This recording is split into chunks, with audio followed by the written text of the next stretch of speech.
ಮಕ್ಕಳಿದ್ದವು ದೇವೇಗೌಡರು ಮೆಂಟಲ್ ಮೇಲೆ ತುಂಡು ಗುತ್ತಿಗೆ ಅದನ್ನು ಸಾಗರ್ ಕೃಷ್ಣ ಇದರಲ್ಲಿ ನೀರಾವರಿ ಕೆಲಸನೂ ಮಾಡಿದರು. ಅದೇ ರೀತಿ ದುಡ್ಡು ಉಳಿಸ್ಕೊಂಡಿದ್ದಾರೆ.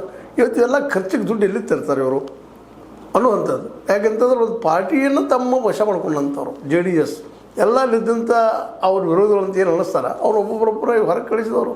ಅದು ಅನಿವಾರ್ಯ ಇತ್ತು. ಆ ಮಾತು ಬೇರೆ. ನಾವು ಯಾಕೆ ಈ ಮಾತನ್ನು ಹೇಳ್ತಾ ಇದ್ದೀನಿ ಅಂದರೆ ಇವತ್ತು ಕಾಂಗ್ರೆಸ್ಗರಾದಂತಹ ಪ್ರದೀಪ್ ಈಶ್ವರ್ ಅವರು ಹೌದು ಇದ್ದಿದ್ರಲ್ಲಿ something is better than nothing ಅಂತ ಅವರಲ್ಲಿ ಯೋಗ್ಯರಿದ್ದಾರೆ ಇಲ್ಲಂತಲ್ಲ. ಆದರೆ ಬಾಯಿ ಚಪಲ ಮಾತಾಡೋದು ನೋಡಿ ಒಂದಿಷ್ಟು ಮಾತಾಡ್ತಾರೆ ಕುಮಾರಸ್ವಾಮಿಗಳ ಬಗ್ಗೆ. ಏನಪ್ಪ ಅಂದ್ರೆ ಕೇಂದ್ರ ಸಚಿವ HD ಕುಮಾರಸ್ವಾಮಿ ಬಳಿ ಕೊಟ್ಟಂಥ ರೂಪಾಯಿ ಬೆಲೆ ದುಬಾರಿ ವಾಚ್ಗಳಿವೆ.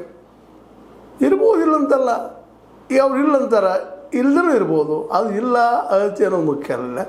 ಆದರೆ ದುಬಾರಿ ವಾಚ್ ಕಟ್ಟುವ ಶಕ್ತಿ ಮೊದಲು ನಿಶ್ಚಿತವಾಗಿ ಅದ ಕುಮಾರಸ್ವಾಮಿಗಳಲ್ಲಿ. ಅದು ಹೆಂಗೆ ಬಂತು ಕೇಳೋ ಪ್ರಶ್ನೆ ಇಲ್ಲ. ಓಪನ್ ಸೀಕ್ರೆಟ್ ಎಲ್ಲ ಅವು. ಹಿಂದೆ ಮುಖ್ಯಮಂತ್ರಿ ಆಗಿದ್ದರು, ಮಾಡಿದ್ರು, ಪಾರ್ಟಿ ಫಂಡ್ ಅದು ಬರ್ತಾ ಇರ್ತಾವೆ. ಮತ್ತೇನು ಬರ್ತಾವೆ. ಪಾರ್ಟಿ ಫಂಡ್ಗಳವ್ರು ಯಾರು? ಪಾರ್ಟಿ ಫಂಡು ನೋಡೋದು ಮುಂಜಾನೆ ಸಾಯಂಕಾಲ ದುಡಿಯುವಂಥ ಒಬ್ಬ ವ್ಯಕ್ತಿ ದಿನಕ್ಕೆ 300-400 ಕಳಿಸವ ಪಾರ್ಟಿ ಫಂಡ್ ಕೊಡ್ಲಿಕ್ಕೆ ಸಾಧ್ಯದನ? ಯಾವ ವ್ಯಕ್ತಿ ಟ್ಯಾಕ್ಸ್ ತಪ್ಪಿಸ್ತಾನ ಮತ್ತೇನೋ ಮಾಡ್ತಾನೆ ದುಡ್ಡು ಗಳಿಸ್ತಾನ ವಾಮ್ ಮಾರ್ಗದಿಂದ ಅವರು ಟ್ಯಾಕ್ಸ್ ಕೊಡುವಂಥದ್ದು, ಅವ್ರ ಪಾರ್ಟಿ ಫಂಡ್ ಕೊಡುವಂಥದ್ದು ಅದು. ಎಲ್ಲ ಪಾರ್ಟಿಗಳ ಪರಿಸ್ಥಿತಿ ಅದ ರೀ. ಏನು JDS ಒಂದೇ ಹೇಳ್ತಾ ಇಲ್ಲ ನಾನು. ಇವತ್ತು ಕಾಂಗ್ರೆಸ್ಸಲ್ಲೂ ಅದ, ಇನ್ನೊಂದು ಪಕ್ಷಗಳು ಅದ. ಹೀಗಾಗಿ ಪಾರ್ಟಿ ಫಂಡ್ ಮೂಲಕ ಬರುವಂಥ ಇವೆಲ್ಲ ದುಡ್ಡು 2 ನಂಬರ್ ದುಡ್ಡು ಇರೋದು, 1 ನಂಬರ್ ದುಡ್ಡಲ್ಲ.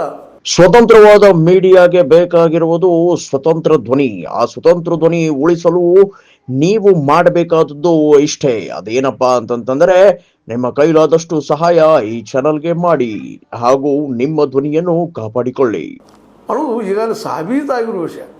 ಕಾಂಗ್ರೆಸ್ನಲ್ಲಿ ಇದ್ದಾರೆ, DK ಶಿವರು ಅದು ತೊಗೊಂಡಿದ್ದಾರೆ. ಅವರು DK ಶಿವರು ಫುಲ್ ಬಿಡಪ್ಪ ಗಾಂಧಿ ರೀತಿ ಬೆಳೆದು ಬಂದಾರ ನಿಮ್ಮ ನಾಯಕರು. DK ಹರಿಪ್ರಸಾದ್ ಗಾಂಧಿ ಅವರಂಗೆ ಬೆಳೆದು ಬಂದಿದ್ದಾರೆ. ಯಾರಾದರೂ ಅಷ್ಟೇ ಈ ಸಂದರ್ಭದಲ್ಲೇ ಈ ಮಾತಾಡೋಕ್ಕಿಂತಲೂ ಕನ್ಸ್ಟ್ರಕ್ಟಿವ್ ಆಗಿ ಏನು ಮಾಡಿದಾರಪ್ಪ HD ಕುಮಾರಸ್ವಾಮಿ ದುಡ್ಡು ತಿನ್ನೋರು ಅಂತ ಎಲ್ಲರೂ ಈಗೇನು ಮಾಡ್ಲಿಕ್ಕೆ ಸಾಧ್ಯ ಅಂತ ಮಾತಾಡಬೇಕಾಗಿತ್ತು. ಮಾತಾಡಿದ್ದಾರೆ.